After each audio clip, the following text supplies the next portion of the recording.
Good day, everyone. This is John Polti Desilio, DSS student of UPOU. The topic I will share to you is about poverty. What are the factors that contribute to poverty, the government programs, and how ordinary citizens can contribute to alleviate poverty? The first contributing factor to poverty is the lack of good jobs, job mismatch, or job loss due to closure of companies and other things related to job loss. Unemployment and underemployment lies at the core of the poverty, for the poor labor is often only asset they can use to improve their well-being. Poverty and education are inextricably linked because people living in the poverty may stop going to school so they can work, which leaves them without literacy and numeracy skills they need to further their careers. So their children, in turn, are in similar situations later. When disaster strikes, poor people often lose their assets on which their survival depends. At the same time, their limited resources, lack of access to education, and health services can increase their exposure to risk. So, for example, many poor people's livelihoods depend on agriculture, but a drought or flood can destroy a year's income in the blink of an eye. Corruption also may contribute to poverty. The so-called assistance that people can get from the government sometimes it goes to the pocket of the government officials.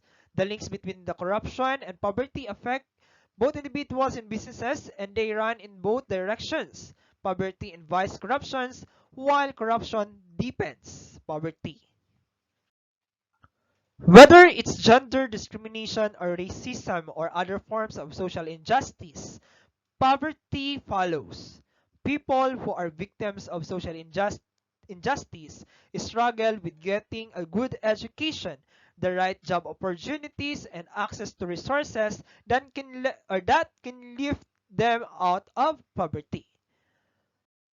People who are poor are more likely to suffer from bad health, and those with bad health are more likely to be poor. So this is because healthcare is often too expensive or inaccessible for those who need it. Without money for medicine and treatment, the poor have to make really tough decisions. Now, what can be seen in our society as a result of continuous rise of poverty? People are forced to abandon their place of birth to make a chance to get a decent job or life. But due to higher demand in qualifications, their sacrifices became useless. They become street dwellers or squatters in a certain place. Rural places are the area where number of poor families resides. They find ways to get money for them to buy foods. They find ways to survive from their situations. Parents and children are working hand in hand to fight their battle, the poverty. Children are the most affected of poverty. May result to another social and health issue, the malnutrition. Parents of these children wants them to get away from poverty, but they don't have enough resources to help their children to get away from their situation. No matter what happened to them, they always stand and continue living. A single centavo is very important to them. They always fight for their lives in fighting poverty. Some people, especially parents, try to make or to take a chance to support their family by going abroad or going to place where they know they can get a higher penny to support their family. It is a risk for them, but they still fight to lift their family from poverty. To alleviate the poverty, the government must plan and strengthen the program that will at least reducing the numbers of the family in the poverty line. Education must be accessible to all, no matter of the status of the children, and the government must cooperate with the various agencies and NGOs to continue the education of the young Filipinos. Government programs like For Peace is very helpful to the family to continue their living because of the cash assistance they can put small businesses or business and other sources in their income or of their income, so that the cash assistance will not only be served as to buy their foods but also as an investment. The project of the current government build program is not it's not just a beautification of the country, but also it opens up a lot of opportunity that will boost the economy of the country, especially the tourism, where some Filipinos can get extra or full-time job from tourism.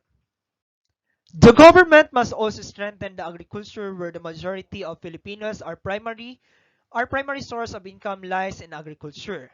Pagbibigay ng titulo ng lupa through Agrarian Reform Program, pagbibigay ng libreng binhi, cash assistance at mga ekipahe na maaaring makatulong sa pagpapalago ng produktong agrikultura.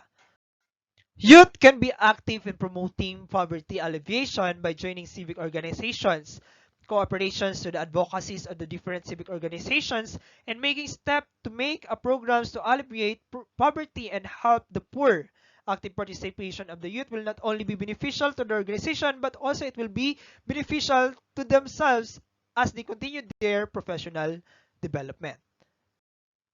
Youth engagement in the community through the immersion will make them understand the situation in their community. So through this, they can help the community. So they can plan other activities or programs that will be beneficial to the community through the immersion. Or through this immersion, they will have an insight of what is happening in their community.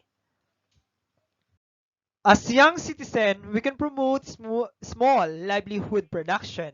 You can train first yourself and after you can impart your learning to the people in your locality. Especially to those people need source of income. So in the way, we can help them to elevate at least their economic status. Be compassionate to other people. Compassion motivates people to go out of their way to help their physical, mental, or emotional pains of another and themselves. Compassion is often regarded as having sensitivity, which is an emotional aspect to suffering. One for all for one, bayanihan for the people. A tagline from a well-known no time show, it means that we need to be united for striving to alleviate the poverty in the country. Sabi nga ng isang kasabihan, no man is an island. Walang sinuman ang maiiwan, sabay-sabay tayong babangon para sa mamayang Pilipino at para sa bansang Pilipinas. That would be all. Thank you. Mabuhay Pilipinas, mabuhay mga Pilipino.